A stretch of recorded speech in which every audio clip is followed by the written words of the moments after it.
Praise God. Natilip tayo, nakatayo. Buksan po natin ating Biblia sa Jeremiah 2:12 and 13. Jeremiah 2:12 and 13. Praise God. Sabi dito, "Be astonished, O heavens, at this, and horribly afraid. Be ye very desolate, saith the Lord. For my people have committed two evils. They have forsaken me, the fountain of living water, and have hewed them out cisterns, broken cisterns, that can hold no water." Sa Tagalog, "Magtaka kayo o kayong mga langit sa bagay na ito at mga takot ng kakilakilabot, mga tuyo kang lubha, sabi ng Panginoon, sapagkat ang bayan ko ay nagkamit ng dalawang kasamaan. Kanilang iniwan ako na bukal ng buhay na tubig at nagsigawa ng ganang kanila ng mga balon na mga sirang balon na hindi malalamnan ng tubig." Praise God. Tayo po ay manalangin. Hallelujah, Lord God. Ubanan namin, Diyos, minsan pa kami ay lumalapit sa iyong harapan sa umagang ito, Ama. Kami, unang-una, Diyos, kami ay humihingi ng mga kapatawaran sa mga nagawa namin pagkukulang sa mga nagdaang araw, Ama, sa mga nagdaang oras. O Ama, sa araw na ito, Lord God, ay dalangin po namin na linisin po ang aming mga puso at isipan, Lord God. Ihanda mo po ang bawat sa amin, ano man ang mga salita mo na ilalabas sa umagang ito, Lord God. Ihanda mo po, Panginoon Diyos, ang aming mga puso, ang aming ang sarili, O Ama, sa anumang mga pagsaway o anumang mga salita mo na ikatutuwid namin, O Lord God. At Panginoon Diyos, nagpapasalamat kami na patuloy kang gumagabay sa amin, O Lord God. Patuloy kang kumikilos sa aming mga buhay. Bagamat kami ay nagkukulang pagkaminsan, O Ama, subalit hindi ka nagkulang, O Diyos. Lagi kang nariyan, lagi kang nasa aming tabi, O Lord God, na gumagabay ng aming lahat aming mga ginagawa, O Panginoon Diyos. Lagi kang nag-iingat sa amin, O Ama. Sa umagang ito, O Lord God, ay tulungan po kami na maituon ang aming mga puso't isipan, O Lord God. At mga Panginoon Diyos, i-bless mo po ang bawat isa, ang mga gagamitin mo po sa umagang ito, Lord God. Maraming salamat po muli. Binabalik namin sa iyo ang mga papuri at pasalamat sa tanging pangalan ng aming Panginoong Hesus. Amen. Praise God. Tayo po ay magsiipo, mga kapatid.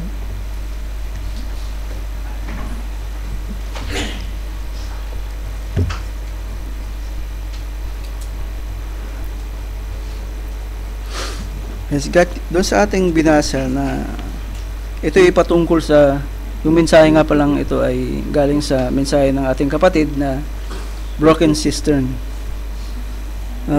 Kung ating titingnan, ang cistern ay isang storage, isang balon, no?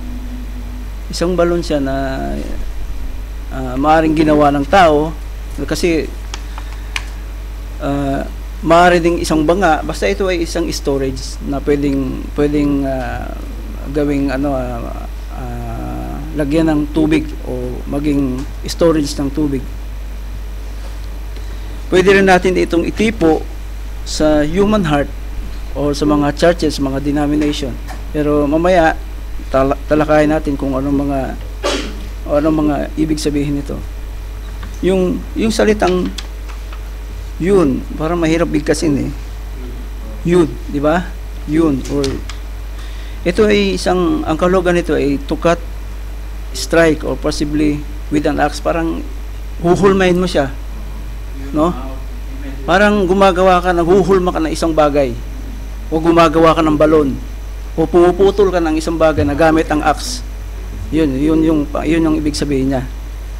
So, to cut down or to cut away, cut off or cut from, yun ang ibig sabihin ng yun.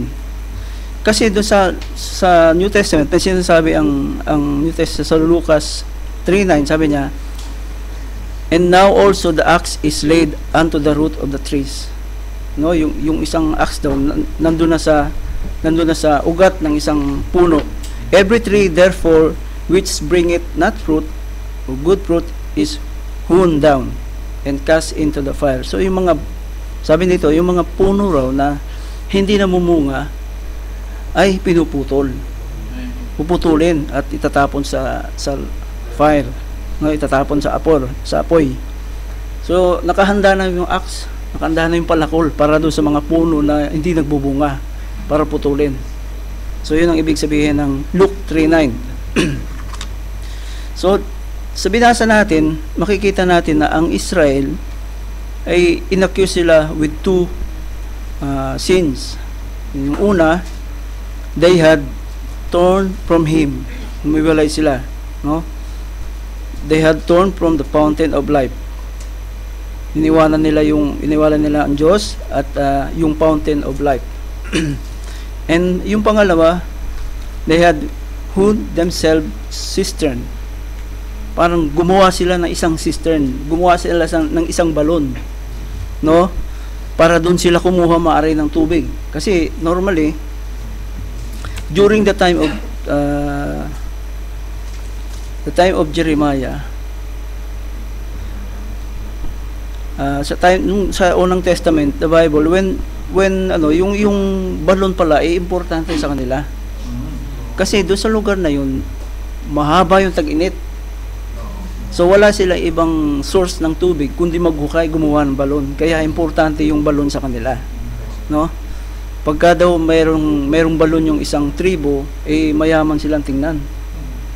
Kasi lahat ng hayop nila pwedeng doon kumuha ng maiinom. So pwede silang mag-alaga ng maraming hayop as long na meron silang balon. Pero pag wala silang balon, hindi sila pwedeng mag-alaga ng hayop, mamamatay. Kasi yung haba ng summer is talagang mahaba, talagang tag-init doon sa time nila. So itong istorya na ito ay patungkol sa mga Israel na sa time ni Jeremiah.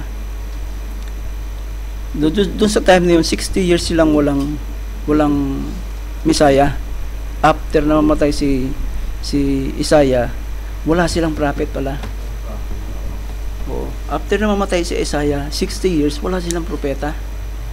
Kaya siguro nagkaligaw-ligaw yung mga pananampalataya ng mga Israel. Wala silang major prophet. Merong mga minor prophets, pero ang kinilalang major prophets ay sila Isaiah, diba? Sila Jeremiah. So ngayon, dumating si Jeremiah, na prophecy sila because he wants nang makita ni Jeremiah na yung mga tao, yung condition ng mga tao ay iba na, no? Lumayo silang malayo sa Diyos. Nagsamba sila sa mga Diyos-Diyosan, gumawa sila ng mga altar sa mga tataas na lugar. So mukhang nabahala si Jeremiah. Kaya nabanggit niya yung mga salitang ito. Ngayon, titingnan natin kung bakit ginamit ng Diyos ang illustration na broken cistern para dun sa mga bansang Israel.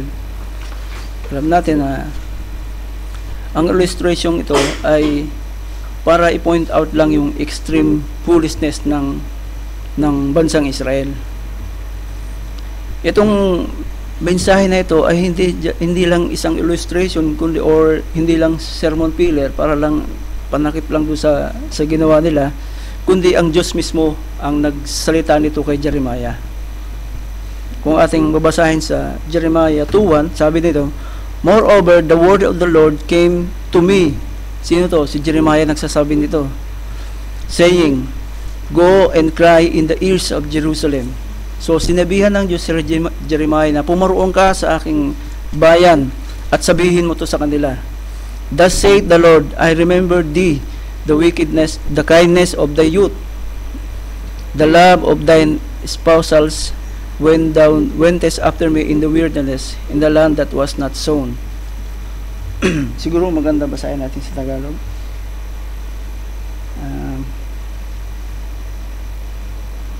Jeremiah 2:1.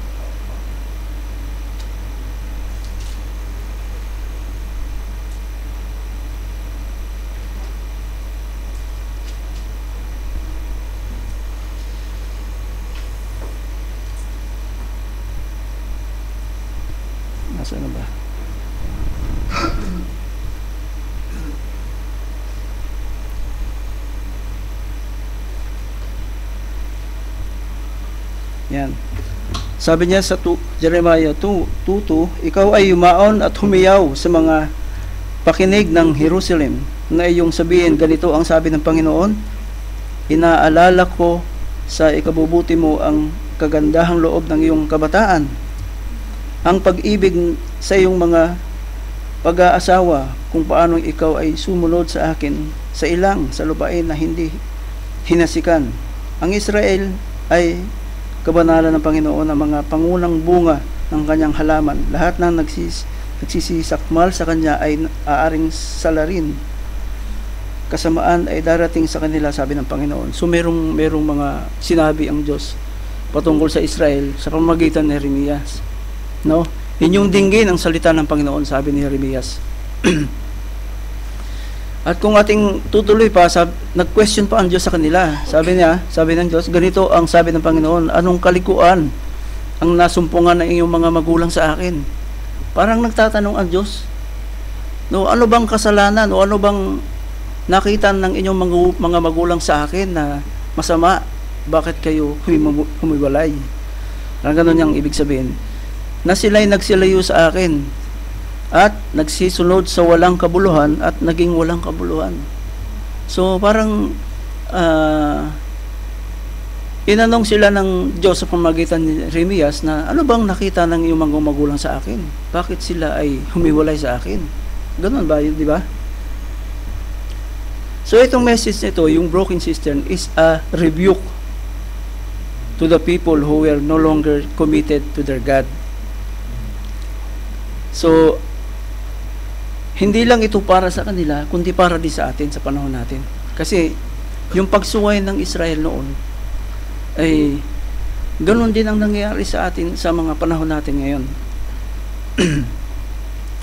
Kung atin titingnan yung mga taong ito, yung cistern na ito na tinutukoy, yung broken cistern na ito, ay itipon na natin sa puso ng tao.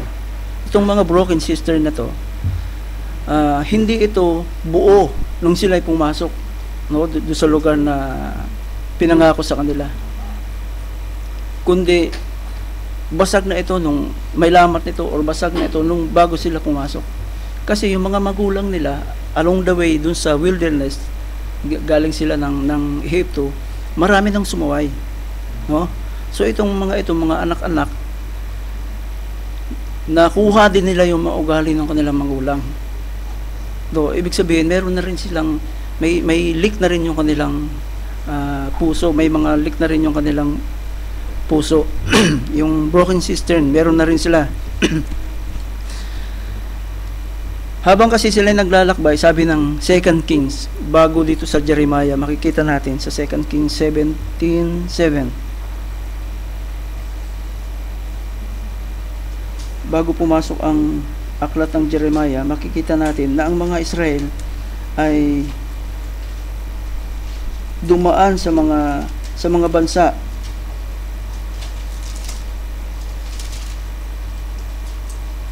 No, ito basahin natin. 17.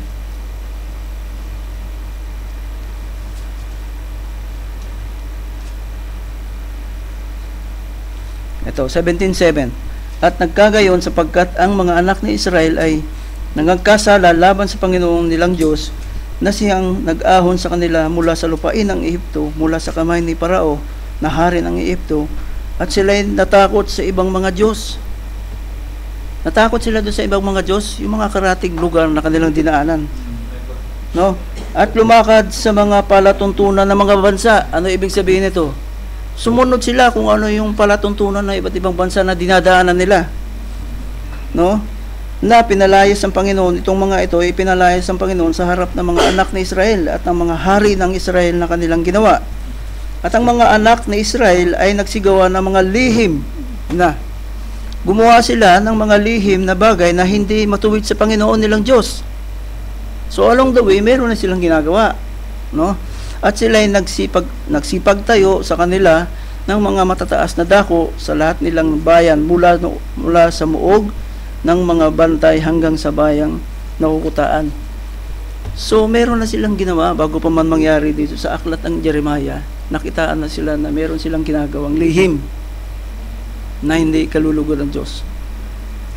At sa 10, at sila'y nangagsipagлагay ng mga haligi na pinakaalala at mga asera sa bawat mataas na burol at sa ilalim na lahat ng sariwang punong kahoy. So kung ano yung mga tradisyon, no? Maari nung ginagawa ng ibang mga bansa na dinana, na-adapt nila yon, ginaya nila, no? Ginaya nila yon, at doon nagsunog sila ng kamangyan, no? At lahat ng matataas na dako gaya ng ginawa ng mga bansa. So na-adapt nila yung mga kaugalian o doktrina o tradisyon ng mga bansang dinaanan nila.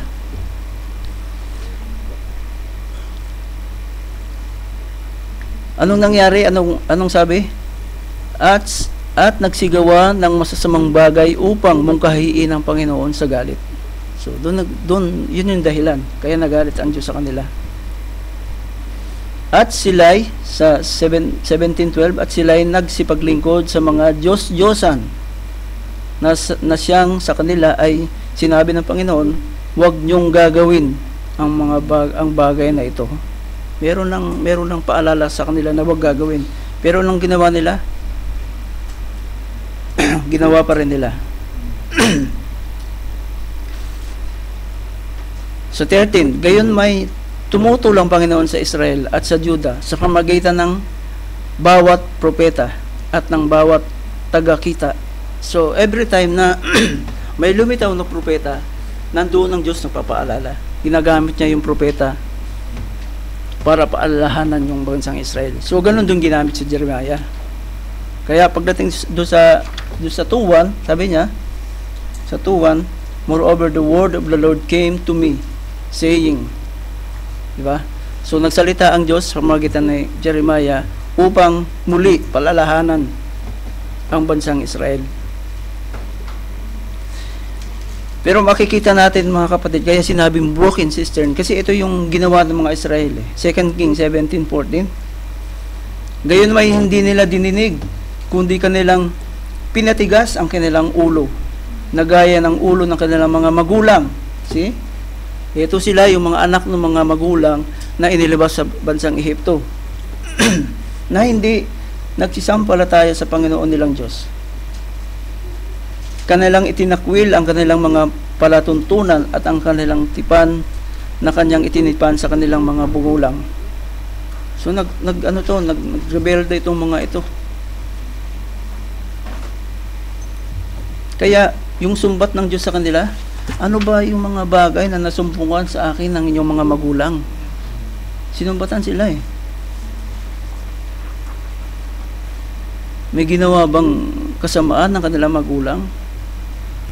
Kaya sila humiwalay sa Diyos. Pero kung tutuusin natin, yung kanilang mga magulang, sumuway na rin. Maraming hindi nakapasok sa lupang hinirang dahil yung mga magulang nila, doon pa lang sa wilderness, sumuway na. Kaya yung iba roon, karamihan, nangamatay. Doon sa ilang. Sa ilang mismo, doon sila nangamatay. So, ito yung mga anak-anak naman nila na sabi nga ng Biblia, kung ano yung puno, yun yung bunga. Di ba? So ito yung mga anak na ito yung mga anak ng mga magulang na namatay doon sa ilang, na naging masuwayin. Ito rin yung sila.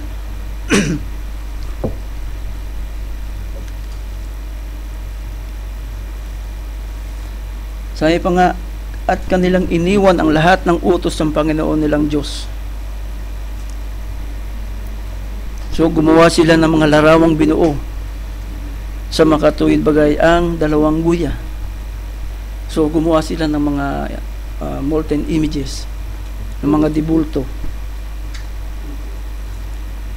So bago pa man sila pumasok doon, may leak na yung kanilang puso, baga basag na yung puso nila, hindi na pwedeng sidlan. Kasi yung sumuway na yung mga magulang sila, nung na-adapt nila yung mga ugali ng mga magulang nila, naging masuwayin din mga ito. Kaya siguro ang temang ito, broken cistern, ay talagang pwede natin itipo sa puso ng tao. Kasi ang puso ng tao, kapag ito ay hindi makatanggap ng salita ng Diyos, ibig sabihin, hindi siya pinili. Kasi yung salita ng Diyos, maka-penetrate sa puso, no?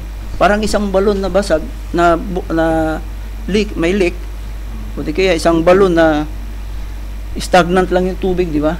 Kasi ang isang balon na stagnant ng tubig, lahat ng dumi nandoon, no?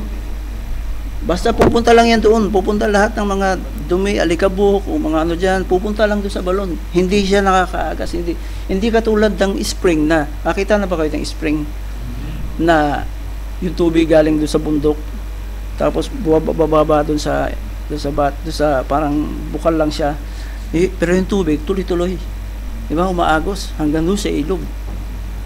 Nakainom na ba kayo ng tubig na mula sa spring? Manamis-tamis. Sa probinsya marami niyan. Tsaka sobrang lamig ng tubig. Sarap maligo. So ganun yung kaibahan. Hindi katulad ng balon na ginawa lang ng tao. Maghuhukay lang sila na walang tubig talaga na bumubukal sa ilalim. Iba kasi yun eh, no? Hindi mo kasi malilinisan yun, pero doon lang nakaimbak. So yung puso ng tao ganun din, na yung puso nila hindi na kayang tumanggap ng salita ng Diyos. So ang gagawin lang ng puso nila, dahil broken nga yung puso nila, sasalangsang lang to, o mag-a-against lang to sa anumang salita ng Diyos. Hindi lang yung mga tao, mga kapatid. Tingnan natin Jeremiah 2:8. The priest said not, "Where is the Lord?" Hindi man nagsabi yung mga priest na nasaan ang Panginoon. Hindi na sila nagtatanong. Bakit? Dahil liko na rin yung isip ng mga priest. Hindi na sila naghahanap sa Diyos. And they that handled the law knew me not. Yung mga naghahandle sa mga law, kautusan, tandaan natin, time na yun, hawak pa nila yung kautusan. Di ba? Sumusunod pala sila sa kautusan. Pero hindi na nila pinangahawakan yun. The pastors also transgressed against me. And the prophets prophesied by Baal. So, and walk after things that do not profit. So, malinaw na talagang ang mga ito ay humiwalay sa Diyos. Malinaw na ang mga ito ay hindi talaga naghahanap sa Diyos. Hindi man lang nga sila nagtatanong kung asan ang Diyos eh. So, ang sinusunod nila yung tradisyon, kung ano yung ginagawa ng mga bansa, karatig bansa na kanilang dinaanan, kung ano yung mga tradisyon na nadaanan nila doon, yun ang ginagawa nila.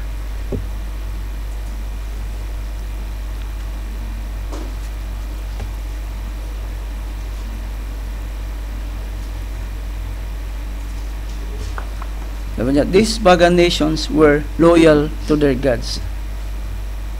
The people of Judah knowingly forsook their source of living water to attempt to drink from self-made broken cistern. So itong mga pagan nation na ito na mayroong sariling Diyos, sila ay loyal sa Diyos nila. Di ba kung tingnan natin ngayon, hanggang sa panahon natin, maraming mga deboto. Di ba? So kung ano-anong mga, mayroong maliit na Santo Niño, mayroong bato. Doon sa lugar namin mismo, mayroong silang nakuhang bato sa dagat. Na sabi nila, nagmimilagro daw. Kasi lumalaki yung bato. Na hanggang ngayon nandun sa amin. At pinagdadasalan nila yon. Naging deboto nila yon. Biro mo yung Santo Niño, ipapasyal mo sa dagat pagdating ng piyesta. Papasyal mo yan sa dagat. Siyempre, pag nandun ka, nung ako'y hindi pa Kristiyano, sumasama ako doon. Kasi masaya nga tingnan eh, dahil ang daming bangka eh. Piyapasyal mo yung Santo Niño sa dagat eh.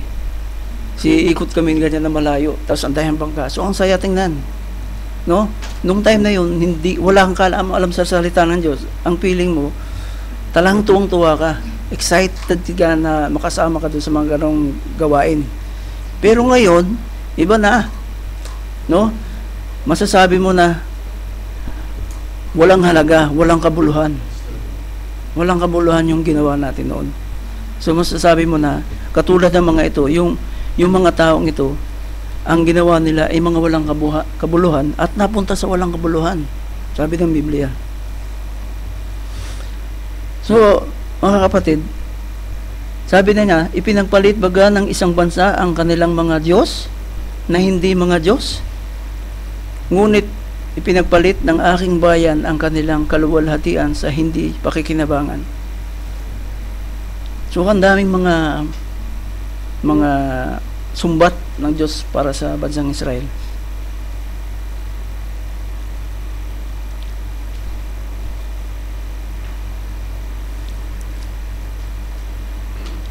So Jeremiah 2:7 ating basahin. And I brought you into plentiful country to eat the fruit thereof and the goodness thereof. But when ye entered, ye defiled my land. Ayun, di ba? And made mine heritage an abomination. So sinira nila, no? Sa Tagalog. At dinala ko kayo sa saganang lupain. No, yun yung lupang pangako na pinangako ng Diyos sa kanila upang kumain ng bunga niyaon at ng kabutihan niyaon. Ngunit, sabi niya, nang kayo pumasok ay inyong hinawahan ang aking lupain at ginawa ninyong kasuklam-suklam ang aking mana. So, talagang bago pa man lang sila pumasok, yung mga puso nila hindi na matuwid talaga. Kasi pagpasok nila doon, sabi niya, hinawahan pa. Nawahan yung mga lupain. Kumbaga, gumawa sila ng kasamaan doon sa lupain. No, yung mga baon-baon nilang kasamaan doon sa wilderness, ginawa nila doon sa lupain na hinihanda ng Diyos sa kanila. At gumawa pa sila doon ng kasuklam-suklam, sabi ng Diyos. They had dug cistern of idolatry and immortality for themselves in hopes that the fleshly pleasure of those sins would satisfy their needs. Gumawa sila ng cistern, gumawa sila ng balon, idolatry, no? Immortality na sa kanilang sarili, sa pag-asa na ang makamtan nila yung kanilang hinahangad, yung kanilang fleshly pleasure, hinahangad nila sa kanilang sa ganang kanila. Kasi wala nga silang Diyos eh. Hindi nga nila tinalikuran nga nila ang Diyos eh. Dahil hindi na sila makatawag sa Diyos o hindi na sila pinapakinggan ng Diyos. Nagsikap sila, nagdig sila ng cistern. Sumukay sila ng sarili nilang balon. Ibig sabihin, gumawa sila ng sarili nilang pamamaraan para ma-satisfy yung kanilang spiritual needs. No, gumawa sila ng sarili nilang paraan. Kasi kapag hindi ka nadidinig ng Diyos, walang gagawin ng tao kundi gumawa ng sarili niyang paraan. No, kung ano-ano na lang. Kaya yung mga ito, gumawa sila ng mga diborto. So, nag-aalay sila ng mga kamangyan. Gumawa sila ng mga altar. Kasi iniisip nila, hindi na sila didinggin ng Diyos. So, sumamba sila sa ibang Diyos. They had dug cistern of idolatry and immortality for themselves. No? Instead of turning to the faithful God of Israel, they looked to the gods and government of Egypt and Assyria for protection and provision. So, instead na bumalik sila sa Diyos, hindi sila bumalik, kundi sinunod nila kung ano yung ginagawa ng ibang mga bansa. Parang parang nangyari sa kanila, yung wala na silang magawa, wala na silang choice. Kasi siguro alam nila na hindi na sila didinggin ng Diyos dahil marami silang kasalanan ginawa. So kung ano yung tradisyon na inabutan nila ron sa mga bansang dinaanan nila, yun na lang ginawa nila. Baka iniisip nila na didinggin din sila. Kaya pansinin natin sa time natin ngayon, pag may tinanong, pag mayroong kakasyalan, sasabihin sa'yo, pare-pareho lang yan, isang Diyos lang naman ang pinanalangin natin eh. Parang puno yan eh. Maraming sanga pero isa lang yung puno. Di ba? Ganun sila eh. Parang puno daw yan na marami lang sanga pero isa lang ang puno niyan. So isa lang ang Diyos natin. Kahit naman saan tayo pumunta, kahit saan tayo sumamba, isa lang ang Diyos. So hindi ganun. So itong tradisyon na itong pag-iisip na ito galing dito sa mga taong ito. So nakuha nila hanggang ngayon yung tradisyon, yung unawa na dun pa sa unang panahon. See? So iniisip ng mga Israel na kahit sumamba sila sa mga Diyos-Diyosan, ay parehong Diyos pa rin yung sinasamba nila. No, hindi. No, hindi. Kasi alam natin na iisa lang Diyos at ang Diyos ay mapanibuguin. Mapanibuguin ang Diyos. Ayaw niya nang sasamba ka ng ibang Diyos-Diyosan.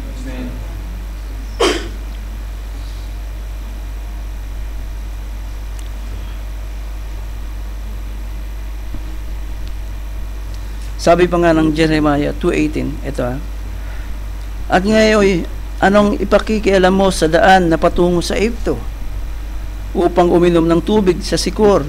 O anong ipakikialam mo sa daan patungo sa Assyria upang uminom ng tubig sa ilog? Ang pino-point out dito ay bakit ka iinom ng tubig do sa Egypt o sa Sikor? Na kung tutuusin, may pinangako ang Diyos sa iyo. No, may pinangakong tubig at ang tubig nito ay yung sinasabi niyang salita ng Diyos, di ba? Yung tubig ay tumitipo sa salita ng Diyos. So bakit ka pupunta sa isang bayan at doon ka iinom? Ibig sabihin, bakit mo i-adapt yung katuruan o doktrina ng ibang denomination na meron naman Diyos na nag-provide ng salita niya? No? Bakit ka pupunta sa ibang daan na meron namang tinala ang Diyos na iisang daan? So yun ang pinopoint sa versikulo na to, na ba't ka pa pupunta sa iba na meron namang itinalaga ang Diyos? Sabi nga ng Bible, I am the way, the truth, and the life. No one cometh unto the Father except by me. So bakit ka pupunta sa ibang daan na ang tanging daan lang naman ay ang Panginoong Sus?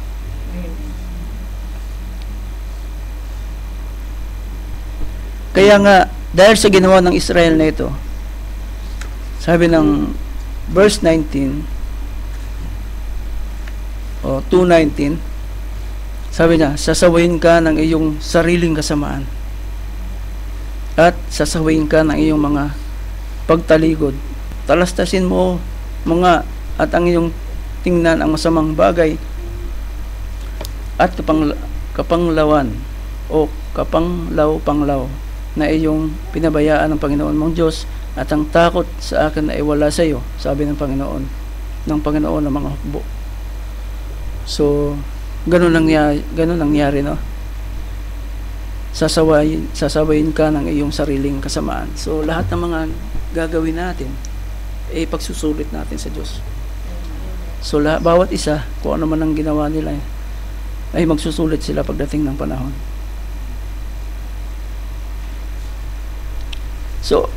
So ang broken sister nito ay tumutukoy sa ating sariling gawa, sa ating sariling yung pag-attempt natin, no? Yung mga scheme natin, kasi meron tayong mga paraan bilang tao, meron tayong sariling mamamaraan. Meron tayong, halimbawa, humiling ka sa Diyos na isang bagay, tapos nanalangin ka na ipagkaloob sa iyo, pero hindi pa pinapagkaloob. Nainip ka ngayon. Nainip ka kasi normally ang tao may iniipin di ba? So nainip ka dahil iniisip mo, nainip ka, siguro sa pressure na rin, nag-decide ka ngayon na gumawa ka ng sarili mong paraan. So gumawa ka ng sarili mong paraan, di mo nahintay yung go signal ng Diyos. Ano mangyayari? Consequences. So magsasuffer ka ng consequences dahil sa sarili mong desisyon. So nangyari din sa akin yung mga kapatid, na meron ako hiniling na isang bagay, tapos siguro sa katagalan nainip din ako, gumawa ako ng sarili kong desisyon. Alam ko na magsasuffer ako, pero ito financially naman so alam ko magsasuffer ko, kaya hinanda ko yung sarili ko na talagang magsasuffer ako. Alam ko na magsasuffer kasi nagawa na nakapag-decide na ako hindi ko nahintay yung go signal ng Diyos. So alam ko magsasuffer ako, kaya ang hiling ko na lang sa Kanya, ingatan ako doon sa aking pagsuffer. Ingatan na lang ako, kasi wag niya akong hayaan na malayo sa salita niya. Ingatan niya lang ako sa ginawa ko, kasi na-recognize ko na mali yung desisyon ko. So, natural sa tao na mainipin. No? Natural sa tao na mainipin. Pero siguro mas maganda kung mainip tayo sa rapture, no? Di ba? Kung maitip tayo sa ibig sabihin, talagang mapupursige kang gumawa ng mga bagay na maghikayat sa Diyos na mag-rapture na. No, yung Diyos mismo ang gagalaw. Sige na, padala ko na nga yung bugto kong anak kasi naiinip na yung mga anak ko doon. Naiinip na sila. Di ba yung mga bagay na gano'n? Siguro yun ang mas maganda. Na maging mainip tayo doon sa pag-agaw.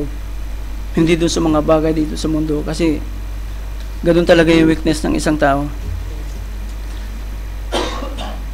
Minsan hindi natin makita yan sa sarili natin. Ma-realize lang natin yan, tapos na.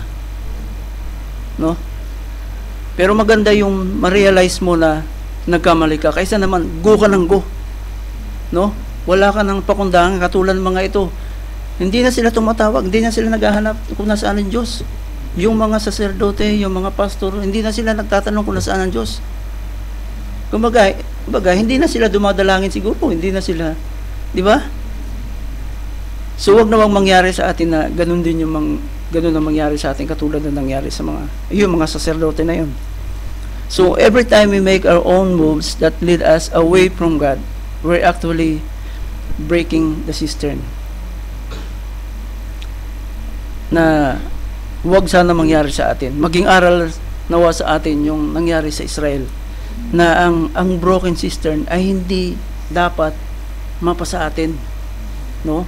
Hindi dapat makamtan natin yung broken cistern. Dapat yung puso natin buo. Dapat yung ating sisidlan buo. No?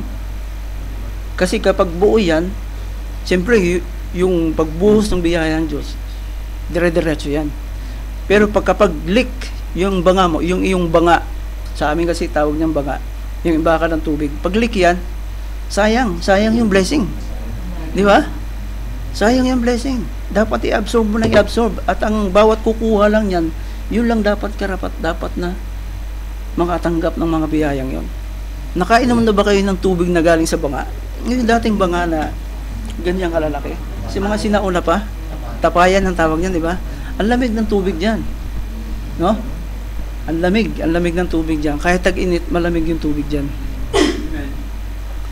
So, kung may imagine kung gaano kasarap yung tubig doon, ganun kasarap yung salita ng Diyos. Na kapag ininom mo siya, di ba? Talaga mararamdaman nyo yung ginhawa. Yung ginhawa.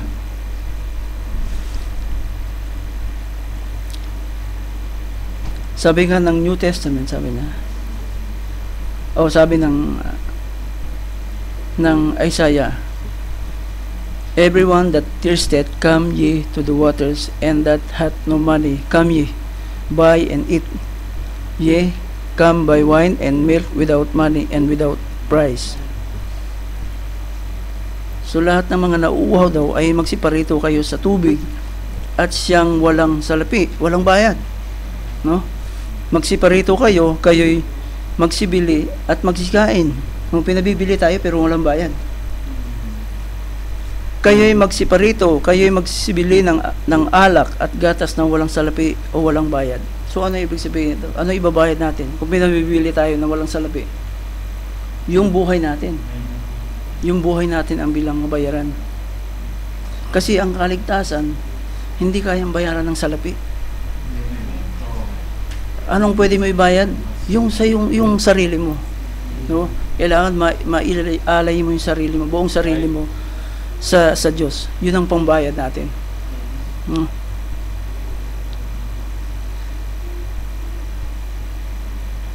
Kung wala kayong pagkain, wala kayong tinapay, sabi ng Panginoong Sus, I am the bread of life. He that cometh to me shall never hunger. See? And he that believeth on me shall never thirst. No? So, napakaganda ng mga salita ng Diyos. Na, sabi pa nga niya, in the last days, that great day of the feast, Jesus stood and cried, saying, if any man thirst, let him come unto me and drink. In the last days, hihintayin ba natin yung in the last days? Praise God, sabi nga ng testimony kanina, hindi hinayaan ng Diyos na mahuli kami. Hindi hinayaan ng Diyos na, kasi di ba, mayroong mga bagay na, uy, nahuli ka na, sarado na yung biyaya. Kasi once na ang salita ng ito ay, yung kabuuan ng hintil ay mabuo na, yung salita ng Diyos, papunta na sa uli sa Israel. Kasi pansamantala, bulag sila. Ang mga Israel ay bulag pansamantala. Bakit? Dahil sa ating mga hentil. Kaya nga, may kaukulang bilang. Romans 3:12. Sino ba nakaalala? 11:25. Basahin natin mga kapatid. Maganda yun eh. Para maalaman nyo na ang pagkabulag ng Israel ay pansamantala lang.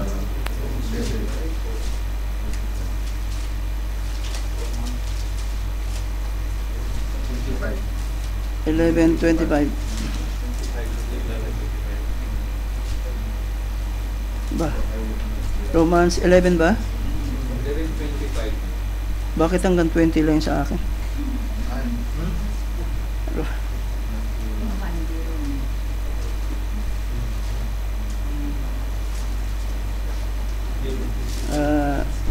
Siguro 11:25. Ayun, lumabas na. Sabi niya rito, sapagkat hindi ko ibig mga kapatid na di ninyo maalaman ang hiwagang ito. Tingnan nyo, hiwaga hiwaga ito. Baka kayo'y mga marunong sa inyong sariling mga haka. Baka nga naman mag-interpret kayo ng sarili nyong karunungan o magsalita kayo na, ganito ibig sabihin yan. No, hindi. Malinaw siya sabi nito na ang katigasan ng isang bahagi ay nangyari sa Israel hanggang sa pumasok ang kapunuan ng mga hintil. So, ang isang bahagi, hindi lahat. No? Ang isang bahagi ng pagkabulag ay nangyari sa Israel. So, pansamantala lang yung pagkabulag nila. Hanggang sa mapuno ang bilang ng mga hintil. So, merong bilang ang mga hintil. No, kaya nga doon sa ating 70 weeks, meron siyang part ng 7 church ages, tapos may karugtong uli. No, doon sa Great Tribulation, tsaka doon sa sunod, yung 1 week na tribulation period, no? Pumasok yan, sumigit yung 7 church na yan, pumasok yan, kasi yan yung time ng mga hentil sa atin. Ginagather ng Diyos yung kanyang mga pinili sa time na yan. Pag dumating yung time na mapuno yung bilang ng mga hintil na mga pinili niya, ang mensaheng ito, ang salitang ito, babalik uli sa Israel. Paano? Kahit anong gawing basa o interpret ng mga tao, hindi nila maunawaan. Wala nang pag-unawa, wala na yung propeta. Bakit? Kasi yung kaunawaan, ibabalik naman sa Israel. No? Papasok na naman ngayon yung dalawang propeta sa espiritu ni Moises and Elijah. So sila naman ngayon ang magpapaunawa doon sa 144. Babalik kasi yung gospel. Sila naman ang makakaunawa na ang mga sasabihin siguro, marahil ang sasabihin nila doon na itong si Jesus na ipinako nyo dati, siya yung Messiah. Kagaya yung nangyari sa Acts, di ba? Sinabi ni Apostol Pedro na itong si Jesus na ginawa ng Diyos ay siya ninyong ipinako sa krus. So anong reaksyon ng mga tao? Nagulat sila. Nagulat yung mga tao. Anong reaksyon na? Sabi nila, kapatid, anong gagawin namin upang kami maligtas? Yung eksenang yun, maaaring mangyari din pagdating ng tribulation, pagdating ng dalawang propeta. Na kasi hindi nila matanggap ang Panginoong Jesus na siya yung Mesiya. So sa time natin ngayon, pasamantalang nabulag ang mga Israel para sa atin. No? Hindi nagpadala ang Diyos ng propeta na Hudyo para sa atin. Bakit? Kasi ang mga Hudyo nga ang alam nila, 3 Diyos ang pinaniwalaan natin. Yun ang alam nila. So hindi sila magtuturo ng Diyos para sa atin. Kasi Hudyo sila, hindi sila magtuturo sa mga hintil. Kaya ang Diyos, doon pa lang sa time ng Panginoon Jesus, nag-provide siya ng apostol para sa mga hintil. No? So, nag-provide din siya ng propeta para sa mga hintil. Kasi noong time nila, dalawang klase, may tumanggap kasi ng mga hintil eh. Nakitaan pa nga niya na, sabi ng Panginoong Sus, hindi ako nakakita ng pananampalatayang sinlaki ng taong ito. So nakitaan niya ng pananampalataya mga hintil. Kaya, nung time na dumating na hindi tinanggap ng mga apostol yung sinishare ni Apostol Pablo, anong ginawa? Tumalikod siya at humarap siya sa mga hintil. So makikita natin na si Apostol Pablo ay hinirang ng Diyos para maging apostol sa mga hintil. At pagkatapos ng mga ilang taon na yon, nagpadala ang Diyos ng propeta para sa mga hintil. Asan na yung propeta? Wala na. Pero maraming hindi nakakilala. Patay na yung propeta, pero maraming hindi nakakilala. Katulad din ni John. Di ba? Si John ay naging, ano siya, ano ba tawag sa kanya? Propeta na si John, di ba? Propeta si John. Nawala na si John, pero hindi nila na-recognize na yung propeta na yun, si John pala. Sa espiritu ni Elijah. Hindi nila na-realize na yung Elijah na propeta na hinihintay din nila, sabi nga nila, di ba Panginoon, ipapadala mo si Elijah. Dumating na si Elijah at ginawa na nga nila yung nais nilang gawin sa kanya. Doon pa lang nila nalaman na yung palang pinugutan na ulo ay si John the Baptist. Siya pala yung Misaya. Biro mo? Siya yung propeta na Elijah na hinihintay nila, pero patay na. So, hindi nila na-recognize. So, ganun din ngayon. No? Patay na yung propeta natin, si Brother Branham, pero marami parang hindi nakakilala kay Brother Branham. So, makikita natin yung tipo, yung eksena, yung pangyayari, tipong-tipo, halos kapareha. No? Patunay lang na yung salita ng Diyos, hindi talaga siya watak-watak, hindi siya yung talagang magulo, kundi nagkakaroon siya ng ng sequence, yung sequence of events na ganito yung nangyayari noon, ganito yung nangyayari ngayon. Makikita natin kung paano rin gumamit ng propeta ang Diyos. So, anong application ng broken cistern nito sa human heart? No?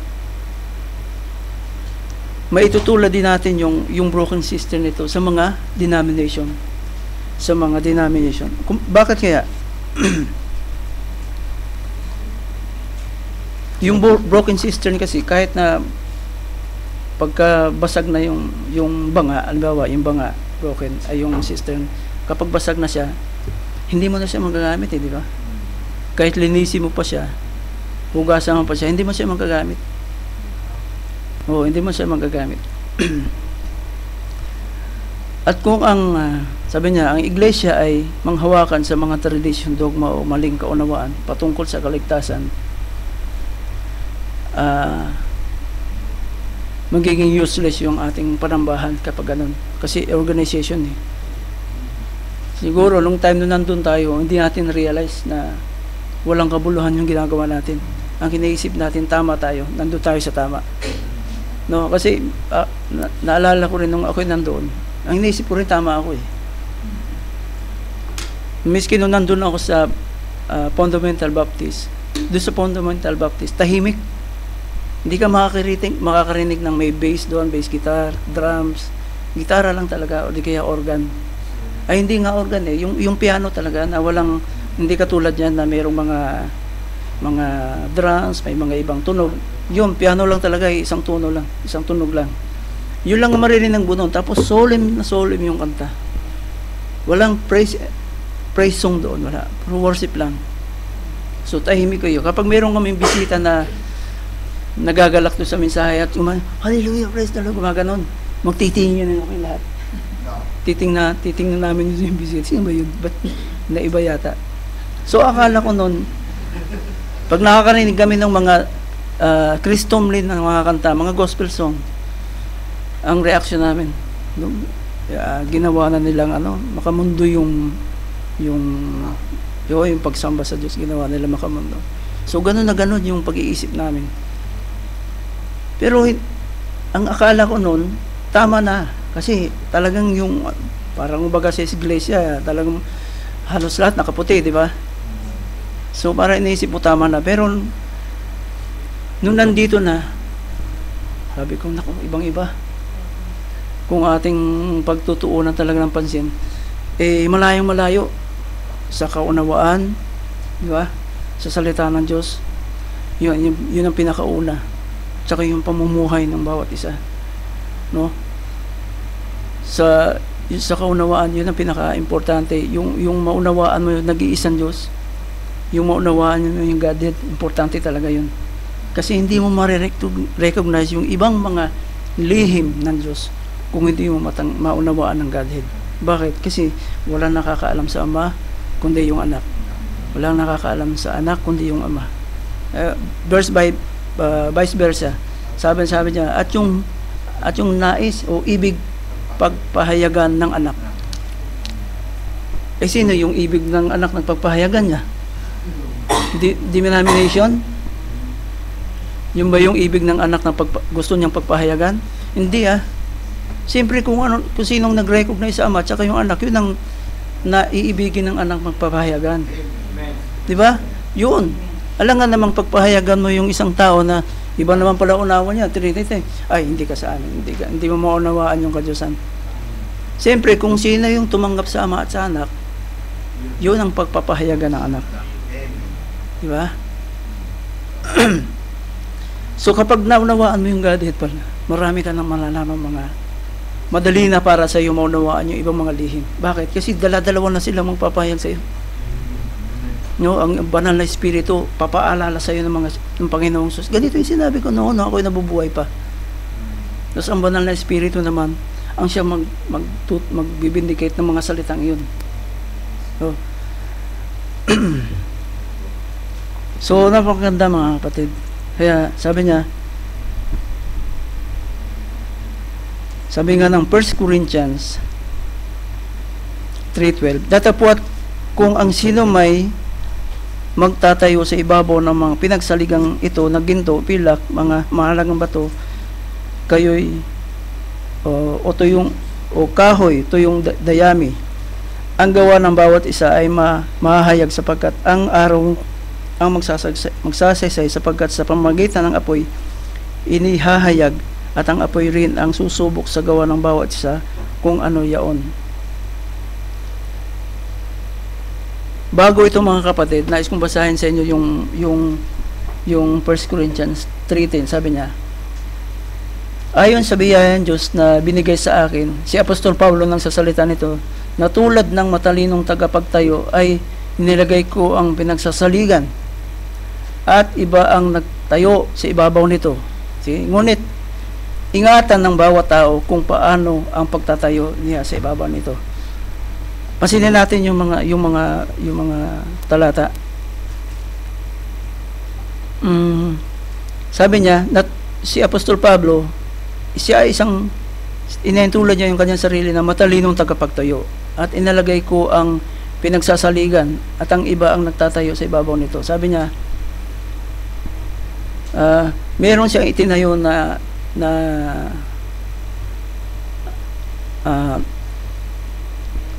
ano ba itinayo niya? Pinagsasaligan at iba ang nagtayo sa ibabaw nito. Ngunit ingatan ng bawat tao kung paano ang pagtatayo niya sa ibabaw nito. Ibig sabihin, yung mga turo ni Apostol Pablo na tinuro niya ay isang panaligan o isang pundasyon na kung sino man ang magtayo sa ibabaw nito, ingatan niya. No? Maari kasing yung unawa ng tao, magturo siya o dagdagan niya kung ano yung sinabi ni Apostol Pablo. So kung sino man ang gumamit ng pundasyon na ito na tinuro ni Apostol Pablo, ay mag-ingat. Baka mamaya ang ituro niya ay yung sarili niya ng kaunawaan. No, mag-ingat yung mga magsisipagtayo kasi maraming nagkukot sa Biblia pero iba yung unawa. See? Maraming nagkukot sa Biblia na iba yung pakahulugan at pag naituro to na mali pala ang kaunawaan, ay delikado para doon sa mga makikinig. Sabi niya sa 3:11, sapagkat sino man ay hindi makapaglalagay ng ibang pinagsaligan kundi ang nalalagay na ito'y si Panginoong Hesus. See? Kaya pinag-iingat kasi sabi nga kahit sino man ang maglalagay ng ibang pinagsasaligan o doktrina o turo ay hindi maaari makapaglagay o hindi na maaari makapagdagdag dahil meron na inilagay na pundasyon, na turo. At yun ay ang turo ng Panginoong Hesus. No? Kaya sabi ng Biblia, sino man na magdagdag o magbawas ng hulang ito, ay ganun din ang idadagdag, o ay ganun din ang ibubuhos na ano tawag nito? Salot sa kanya. So, bawal magdagdag, bawal magbawas. Kasi lahat ng salita ng Diyos ay nasa ilyuhan na sa langit.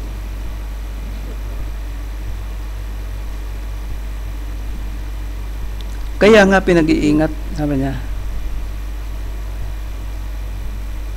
Walang ibang pwedeng magtayo ng doktrina. Hindi katulad yan, meron ng sinasabing third coming. Meron na silang sariling aklat. Bawal yun, no? Kung tutuusin, hindi na yun ayon sa Biblia. Kasi wala yun sa sinabi ng Panginoong Hesus. No? Wala kang pwedeng idagdag. Kasi naitala na yung mga bagay, yung mga doktrina, yung mga turo o pasaliga na ginawa ng Panginoong Hesus. So, sino man na magdagdag nito, ay hindi na sa Diyos. Kaya yun ang sinabi ng Biblia. Kaya po, so mga kapatid, marahil ay doon lang tayo dinala ng Diyos. Kaya tandaan lang po natin yung broken cistern na hindi dapat mapasa atin. Kung hindi sana maging broken yung ating cistern, yung ating puso. Kasi pag nangyari yun, sayang yung pagod natin. Sayang yung pag-aaral natin. Tapos yung tubig na tinatanggap, yung salita ng Diyos tinatanggap natin, wala lang. No? Mawawala lang. So, may hantulad ito doon sa mga binhi. Natandaan niyo yung binhi? Na yung binhing na itapon doon sa dawagan, yung mga binhing na itapon doon sa may tabing ilog na pagka bumaha, naaagos lang sila. Natatangay lang sila. Yung mga binhi na nandun sa dawagan na kukunti lang yung lupa. Pag tumubo siya, wala na. No, may mga tinik. So hindi makatayo.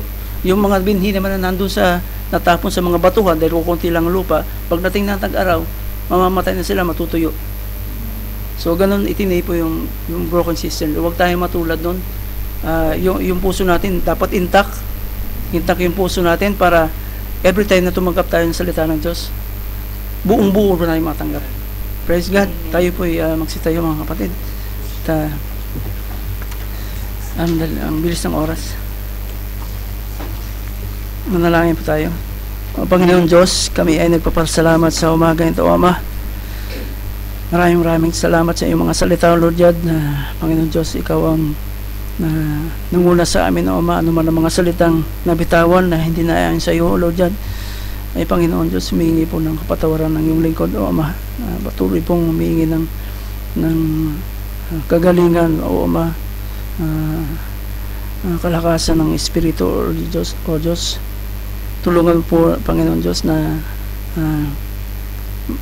may pamuhin namin yung mga salita, Lord God. Patuloy mo ko yung palakasin, patuloy mong i-bless ang bawat sa amin sa yung mga salita, Lord God, sa mga gagamitin mo sa umagang ito, O Diyos. Lord God, pagpalain po ang bawat sa amin. Salamat po, Panginoon Diyos. Tulungan po ang lahat na Ama na yung gagamitin sa umagang ito. Bless mo po kami muli. At sa iyo namin binabalik ang lahat ng mga papuri. Pasalamat sa tayong pangalan ng iyong bugtong na anak, aming Panginoong Hesus. Amen.